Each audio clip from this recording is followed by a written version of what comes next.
Hello students, welcome to the class with me Sangeeta Khatkar of Faculty of Kudos International School.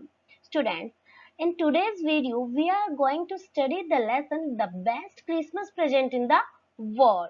This story recites a Christmas story in the midst of a war or an emotion related to history.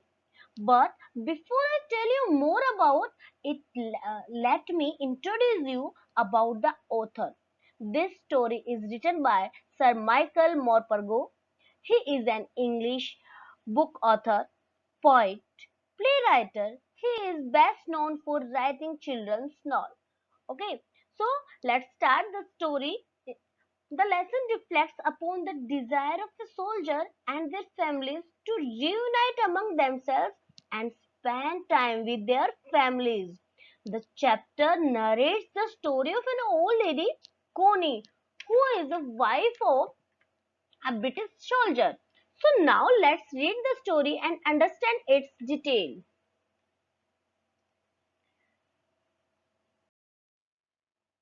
The best Christmas present in the world. But before you read, there are some dates or periods of time in the history of the world that are so significant that everyone knows and remembers them. कि हम ये story read करें उससे पहले हमें यहाँ पर कुछ डेट्स दी हुई है, कुछ टाइम पीरियड दिया हुआ है हमारे हिस्ट्री का, जो कि वर्ल्ड में कुछ एक्टिविटीज कुछ इवेंट्स हुए हैं और वो बहुत ही सिग्निफिकेंट है और हर कोई उनको याद भी रखता है. The story you will read mentions one such date and event. यहाँ पर जो स्टोरी हम रीड करने वाले हैं वो भी एक ऐसे ही डेट है, एक ऐसा ही इवेंट है हमारे हिस्ट्री का, और वो इवेंट है a war between the British and the Germans in 1914. और वो इवेंट क्या है? वॉर. किसके बीच में? ब्रिटिश एंड जर्मन्स के बीच में 1914 का ये इंसिडेंट है. Can you guess which war it was? यहाँ पर कुछ डेट्स मेंशन की हुई हैं, लाइक 4 जुलाई 1776, 17 दिसंबर 1903. तो ये जो डेट्स हैं इनके आंसर्स यहाँ हमें बताए हैं कि हमारी जो बुक है हनी ड्यू उसके पेज नंबर 23 पे हमें इनके आंसर्स मिलेंगे. So now let's read about the story. ये स्टोरी स्टार्ट होती है, नरेटर बताता है कि एक बार जब वो एक जंक शॉप पे जाता है और वहां पर उनको कोई टेबल दिखती है, वहां से स्टोरी स्टार्ट होती है. आई spotted it in a junk shop in Bridport a role top desk. कि मैंने देखा, स्पॉटेड मीन्स नोटिस किया, देखा. जंक शॉप मीन्स कबाड़ की जो शॉप होती है उसके लिए बोला जाता है कि मैंने एक table, role top desk means एक टेबल जिसको मैंने एक कबाड़ के शॉप पे देखा था. कहाँ पर? ब्रिडपोर्ट के वहां पर. The man said it was early 19th century. जो शॉप के अंदर जो मैन था उसने बताया it was early 19th century, कि ये जो रोल टॉप डेस्क है ये 19th सेंचुरी से रिलेटेड है. एंड ओक, और ये ओक ट्री की जो वुड होती है उससे बनी हुई है. I had wanted one. मुझे भी एक ऐसी ही टेबल चाहिए थी जो कि इसी चीज से बनी हुई हो, मुझे उसकी जरूरत थी. But they were far too expensive. लेकिन ये जो टेबल्स होती हैं वो बहुत एक्सपेंसिव होती हैं, बहुत महंगी होती हैं, इस तरह की लकड़ी से बनी हुई tables. This one was in a bad condition. But ये जो टेबल उन्होंने देखी थी ये बहुत ही बैड कंडीशन में थी, इसकी सिचुएशन जो थी वो अच्छी नहीं थी. The role top in several pieces. जो रोल टॉप था, टेबल का ऊपर का टॉप था, वो कई टुकड़ों में बटा हुआ था. One leg is clumsily mended. और इसका जो एक लेग था वो क्लमजीली मेंडेड था. क्लमजीली मीन्स यहाँ पर टूटा हुआ था. उसकी जो सिचुएशन थी उसको बताया है कि वो बहुत ही भद्दे तरीके से, क्लमजीली मीन्स भद्दे तरीके से यहाँ पर मेंड किया हुआ था. स्क्रोच मार्क्स ऑल डाउन. और उसके ऊपर बहुत सारे स्क्रोच मार्क्स थे. स्क्रोच मार्क्स मीन्स बर्न मार्क्स, जलने के निशान थे. ऑल डाउन वन साइड, एक साइड में. It was going for very little money. और ये ऐसी कंडीशन में थी, इसी वजह से ये इट वॉज गोइंग, ये मेरे को मिल रही थी बहुत ही कम मनी में. मतलब जो शॉपकीपर था उसको बहुत ही कम पैसों में बेचने के लिए रेडी हो गया था. I thought I could restore it.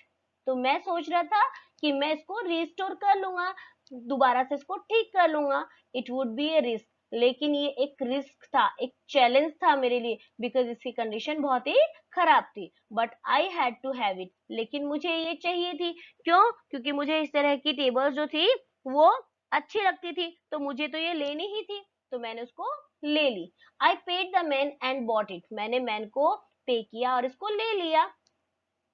Back and bought it back to my work room, और उसके बाद में मैं इसको, मेरा जो वर्क रूम है जो कि बैक ऑफ द गैरेज था, गैरेज के पीछे की तरफ मेरा काम करने का जो रूम है वहां मैं इसको लेके गया। आई बिगेन वर्क ऑन इट, और इस पे मैंने अपना काम करना स्टार्ट किया था on Christmas ewe.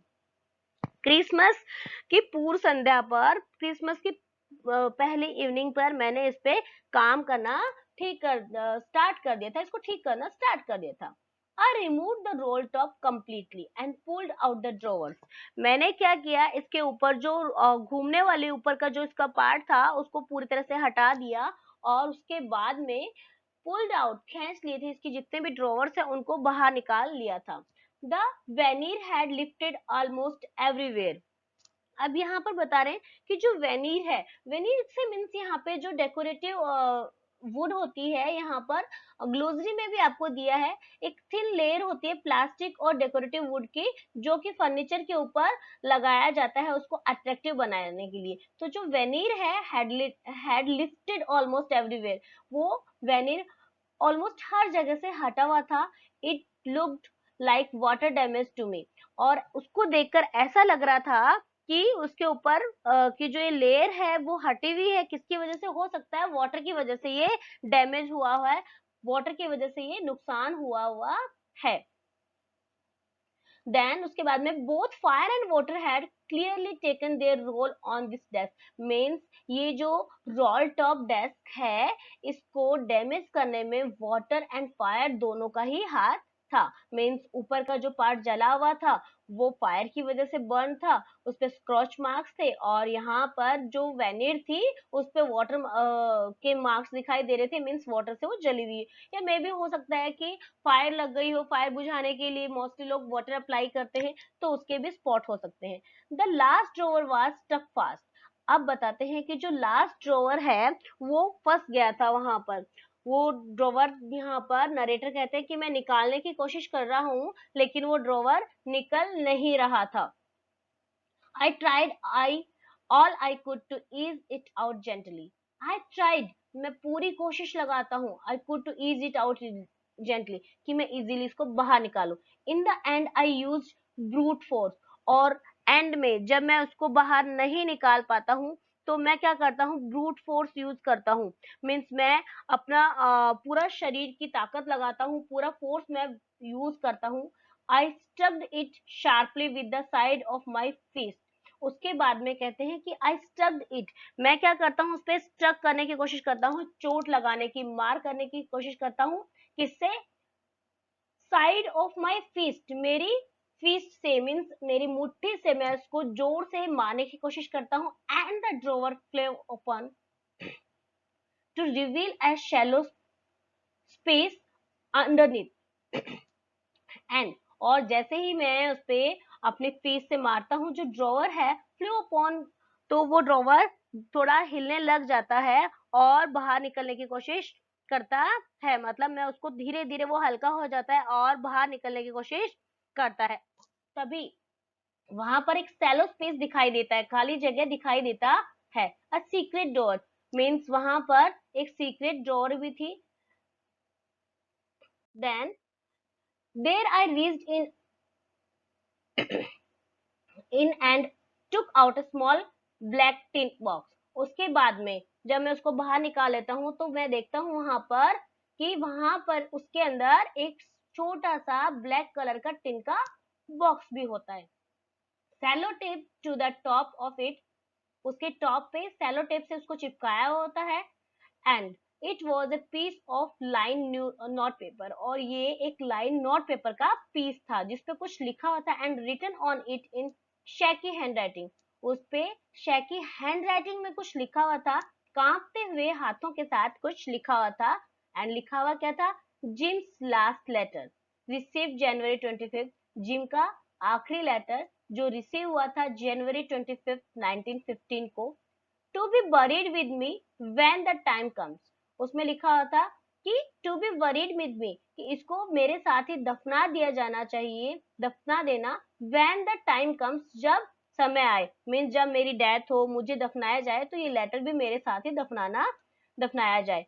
I knew as I did it, मुझे पता था कि मैं कर रहा हूँ वो गलत ही कर रहा हूँ, that I it was wrong of me to open the box, कि मैं ये बॉक्स खोल रहा हूँ, किसी का लेटर पढ़ रहा हूँ, ये सब गलत है। बिकॉज हमारे एटिकेट्स होते हैं कि हमें किसी की परमिशन के बिना किसी का लेटर रीड आउट नहीं करना चाहिए। तो यहाँ पर भी नरेटर बोल रहे हैं कि मुझे पता था कि मैं गलत कर रहा हूँ, but curiosity got the better of my scruples, लेकिन जो क्यूरियोसिटी है, मेरे अंदर एक क्यूरियोसिटी थी कि उत्सुकता थी कि मैं देखूं इसमें क्या है, आगे क्या हो रहा है, लेकिन क्यूरियोसिटी जो थी वो हावी हो गई थी इस पे, माई स्क्रपल्स में, मीन्स मेरी जो नैतिकता थी, जो एटिकेट थे, उन पे क्यूरियोसिटी ज्यादा हावी हो गई थी। Inside the box there was an envelope, उस बॉक्स के अंदर एक एनवेलप था।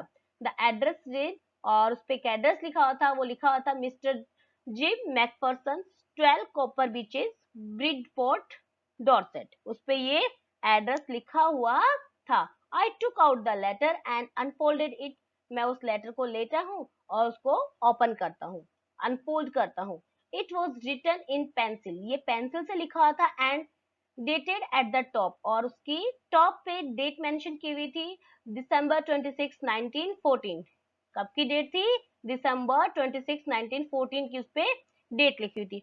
सो स्टूडेंट्स, इस वीडियो में हमने यहाँ पर इस चैप्टर को इंट्रोड्यूस किया है, इसका आगे का पार्ट हम नेक्स्ट वीडियो में स्टडी करने वाले हैं। सो नेक्स्ट वीडियो जरूर देखिएगा एंड रीड आउट कीजिएगा कि इस स्टोरी में आगे होता क्या है। Thanks for watching.